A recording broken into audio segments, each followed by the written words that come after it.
All right, folks, I'm going to talk a little bit about FWC and some of the partners that we work closely with and what assistance we provide specific to prescribed fire. So I'm going to give you a little intro to FWC and what we do, and then stick to the prescribed fire message because that's what they asked for. So we do a lot of things at FWC for private landowners, everything from technical assistance, management plans, which can serve as the management plan that Amber mentioned, helping you get into NRCS programs and other assistance programs. County foresters can do those plans as well that are real useful to landowners in getting into those federal assistance programs. Do a lot of workshops and outreach events. We do a lot of publications. All of them are available online. We even have some videos there to help to show landowners what practices look like and how they're accomplished. We administer with the Florida Forest Service, the wildlife BMPs, to help avoid incidental takes or having negative impacts on state listed species. We recognize really good landowners with that sign that's called the Wildlife Habitat Recognition Program, and we provide some financial assistance. That's what we're here for. Some of the common practices in those financial assistance programs, you've heard a little bit about that from Will and from Amber. So we won't go into great detail. We're going to focus on the prescribed burning and fire break stuff, but those other things are also available for those of you interested. So what does FWC do to help landowners get prescribed burning accomplished? We put on a lot of learn and burn workshops in cooperation with our partners like Tall Timbers and the Longleaf Alliance, Florida Forest Service. So look for those workshops. I'll give you some good advice on where to find them here in a few minutes. It provides landowners a really good hands-on experience, as you heard from previous presentations today, on the safety aspects of burning and on the experience of actually dropping fire on the ground and seeing what it does. FWC also has a Gopher Tortoise cost share program, and this program is available. You've seen it probably in the past advertised for government entities. Government agencies that own land can apply to FWC to get money to do habitat improvements on sites that are suitable for gopher tortoises. This year, we're expanding that to private lands. So there will be on deep sandy soils, appropriate gopher tortoise sites, cost share available to help landowners improve that habitat for gopher tortoises. It's particularly going to be focused on those lands that are interested in becoming gopher tortoise recipient sites. Anybody know what a gopher tortoise recipient site is? I know at least one guy here does, because and how about so you get these lands where you can accept gopher tortoises from development sites so that we don't have to see the developers kill the gopher tortoises.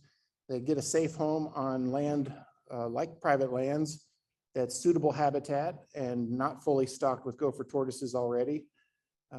What do you reckon that's worth to that landowner to accept those gopher tortoises? Say that again? That's an old historical rate, believe it or not. Recent history, a couple years ago, $2,000 to $3,000 a tortoise. This last year, we've been seeing $6,000 to $10,000 a tortoise. So we're getting a lot more interest in becoming recipient sites for these gopher tortoises. I'll take two.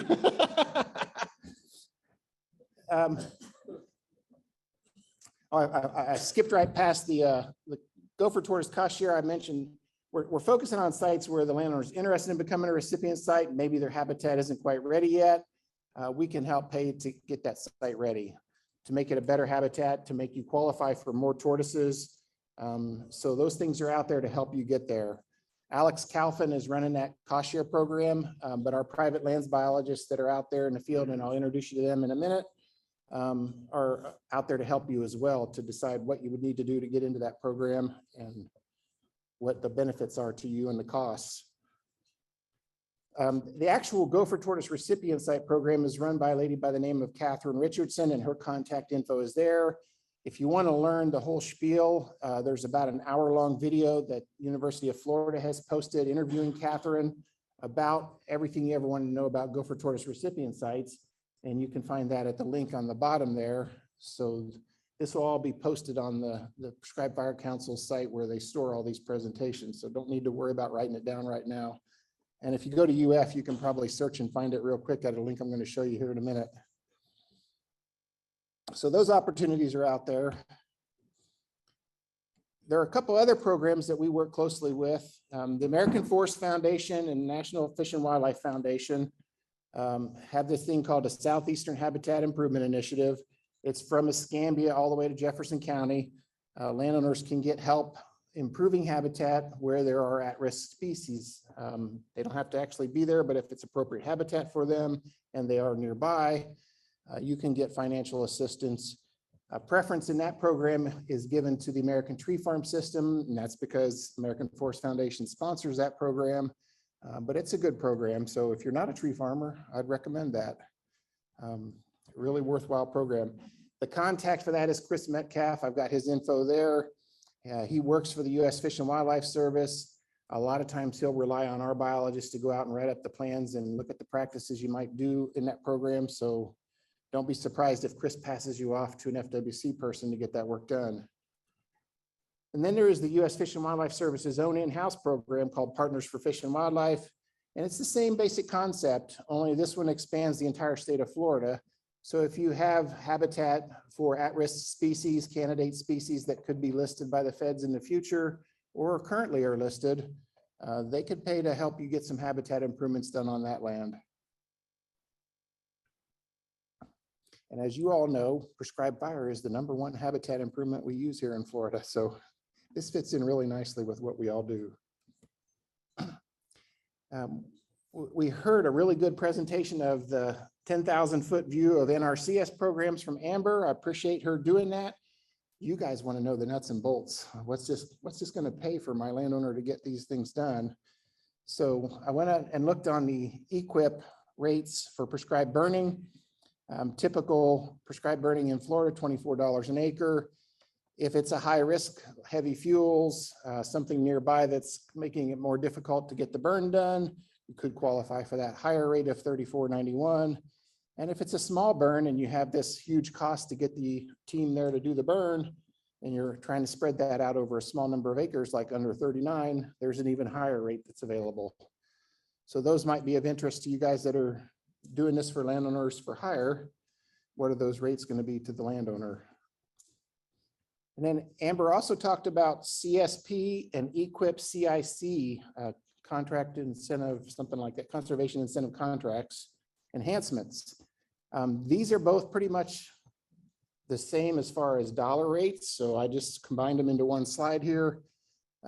Strategically planned patch burning, that's more on pastures and open land. So it's really not much in the forest realm.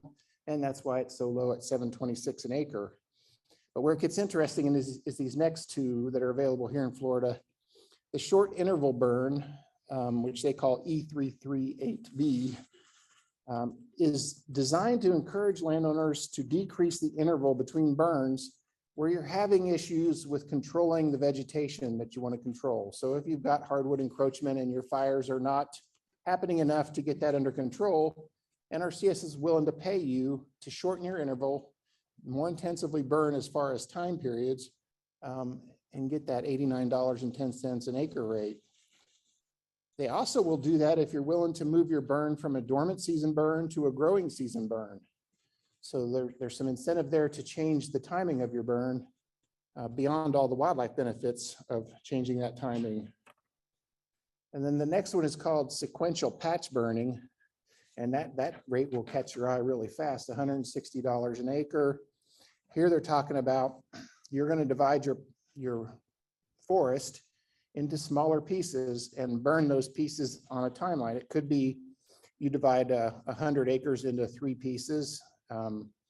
So you've got 33 acres roughly in each piece, and you're going to burn one year, one the next year, one the year after. So over 3 years, you've burned it all. This is better for wildlife because you're not burning such big blocks. The wildlife can move over to the other area. You've got more diversity of habitat because you've got 3 different ages of burn. And so it's a really big incentive to get that done. It doesn't have to be a third. It could be a fourth or fifths. You can divide it up in many different ways. And I'm not going to get into all the nitty-gritty details of that, but that's out there. And so that's a practice that you might be interested in doing, especially if you have a strong wildlife interest, if you're wanting to encourage more quail or gopher tortoises, these things would be useful. And then another partner that we've got 3 of that are actively burning for private landowners. Sorry about that. All my fellow allergy sufferers commiserating with me. I appreciate hearing you cough and sneeze as well. This is a horrible time of year for me. But Attack One Fire Management, Tall Timbers, and Alachua Conservation Trust have financial agreements with NRCS or NIFWIF or some other organization I can't remember the name of right now.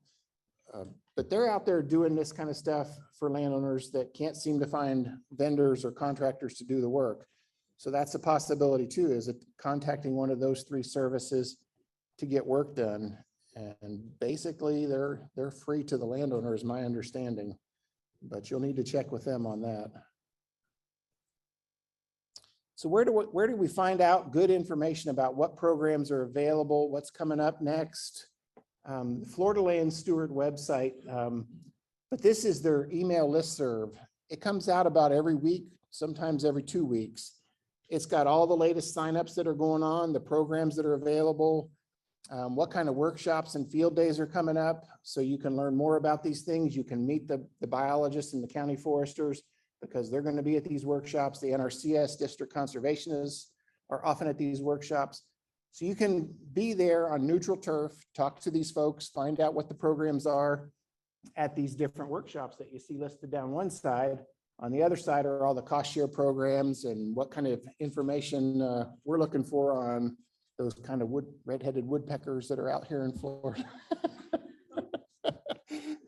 Anyway, so if you're not already getting that email every week or 2, I highly recommend signing up for that or having your landowner sign up for that to find out what's going on in the state of Florida. And if you need to contact FWC and get a landowner assistance biologist out there, I know Amber talked a lot about the district conservationist being your first step. You may not be ready for that. You don't know their programs. You've got a lot of questions in the back of your head. You feel uncomfortable going to the federal government, whatever the reason, you may need somebody else to talk to first. And that would be somebody like your county forester or your FWC biologist. We work with those programs. We help NRCS to implement those programs. And we are a link between the landowner and that federal agency to make sure that money is well spent here in Florida. So if you want to contact, here's FWC's regional coordinators for our landowner assistance program, or you can hit me up for a business card and I'll give you my phone number, or it's on the last slide as a matter of fact. So contact one of us, depending on where you're located or what you're interested in asking, and we'll be glad to help. And with that, I say thank you for your time and take questions.